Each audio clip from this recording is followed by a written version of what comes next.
জীবন তো শেষ হয়ে গেছে, আমি তো আর বেঁচে নাই। শোন, আমি আল্লাহর কাছে ফরিয়াদ করছি যে আমি যদি কারোর কাছে কোনো পাপ করে থাকি, কার কাছে কিছু যদি করে থাকি, আল্লাহ আমাকে মাফ করে দিও। আমার বাচ্চা টাচ্চা এল্লা জেল্লা আছে সবাইকে যেন ভালো থিও, আল্লাহ সবাইকে মাফ করে দেয়। আমি যেটা অন্যায় করে থাকি সেই অন্যায়ের যেন আমার জানিয়া হয়, আর যারা আমার উপরে এই অন্যায়টা করছে তাদের যেন শাস্তি হয় আল্লাহ। আমি আচ্ছা, এই কথা বলছি। আরেকটা বিষয় জানার ছিল যে এই ছেলেরা কি আপনার পূর্বের কোনো শত্রুতা ছিল নাকি এমনিতেই? হ্যাঁ, পূর্ব 70 ছিল, ওরা পূর্ব 70 ছিল আমার। তো অনেকে একটা অভিযোগ করতেছে যে আপনি কিনা মানে মানুষ বিদেশ পাঠান, হ্যাঁ, তারপর ওদেরকে আমি ভালো হ্যাঁ, কাজ হ্যাঁ, দেয় না, এই জন্য হ্যাঁ, এই শত্রুতার জেরে নাকি হ্যাঁ, এমন হ্যাঁ, হয়েছে।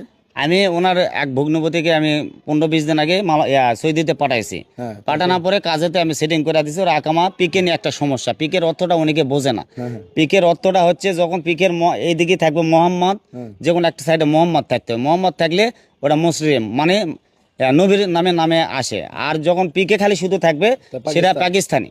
আচ্ছা, মানে এই সংক্ষিপ্ত আকারে। হ্যাঁ, সংক্ষিপ্ত আকারে যেটা আমাদের আইডি কার্ডে যদি একটা অক্ষরে সমস্যা থাকে সেটা ঠিক হতে কিন্তু 4 দিন সময় লাগে। আচ্ছা, তো এরই সব কিছু ফিঙ্গার টিঙ্গার সব কিছু অলরেডি নিয়ে আনিছে। এই কারণে মনে করেন যে ওরা হতে একটু দেরি হচ্ছে। ওকে বলা হয়েছে তুমি কাজে জয়েন করো, এর মাধ্যমে যদি আমার কাজ হয়ে যাওয়া মাত্র তোমাকে আকামাটা দেওয়া হবে। কিন্তু কি আমাকে হুমকি দেয়, বারবার করে হুমকি দেয়, বারবার করে হুমকি দেয় যে আমার খেলো মেজর হ্যান ত্যান 60-17 একই দেয়া, তুই ব্যবস্থা করবো, হ্যান কর্ম ত্যান কর্ম। এর আগে আমাকে একদিন তুলে নিয়ে আসিছিল, নিয়ে আসে আমাকে খুব মারপিট করছে। করার পরে আমার কাছে টাকা পয়সা ছিল, আইডি কার্ড এগুলো ছিল, এলা আমার কাছ থেকে স্ট্যাম্প টিস্টাম্প ছিল, এলা স্ট্যাম্প টিস্টাম্প করে নিয়েছে, আমাকে প্রচুর ওরা মারধর করছে। তো এই যে আপনি মৃত্যুর মুখ থেকে ফিরে আসলেন, হ্যাঁ, তো সবাই বলছে আপনি মারা গেছেন, হ্যাঁ, তারপর হায়াত আছে বিদায় আপনি ফিরে আসছেন। তো যারা আপনার সাথে এই অমানবিক কাজটা করছে ওদের কি শাস্তি চাচ্ছেন আপনি মূলত? আমি ওদের শাস্তি চাচ্ছি, আমার সাথে যেটা হয়েছে এর পরবর্তীতে আমার শত্রুর সাথেও যেন সেটা না হয়। আমি চাচ্ছি ওটা কঠিন কঠিন শাস্তি হোক, যাতে যেন আরও 10 জন লেখা জানে যে এরকম শাস্তি যেন কারো জানা না হয়। এমন শাস্তি যেন হয় তারা আরও 10 জন দেখে যান, উদাস করে যে এরকম কারোর সাথে যেন না করা যান, না করে যান।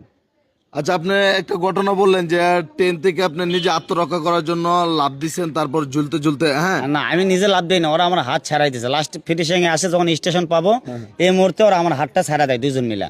পরে আপনি এই স্টেশনে কি তখন আপনার কেউ রিসিভ করছে না? ট্রেনটা চলে গেছিল না এখানে থামাছিল? না, ট্রেন থামিয়েছিল, আমি ওখানে মনে করেন যে ভিতরে পড়ে ছিলাম। ওরা উপর থেকে বলছে যে এই মোবাইল সোল করা বলা।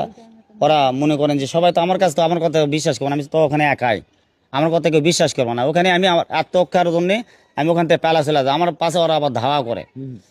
দর্শক, একটা মানুষের নামে কতটুকু মিথ্যা অপবাদ দিতে পারে আপনারা জানেন? এই লোকটা নবীর সুন্নত আছে মুখে, হ্যাঁ, এরপরে এলাকার মধ্যে বিন্দু পরিমাণ কোনো ব্যাড রেকর্ড নাই, ঠিক আছে? যে আমি অনেকে জিজ্ঞেস করছি যে এই ব্যক্তিটা কেমন ব্যক্তি হিসাবে, কেমন উনি মানুষ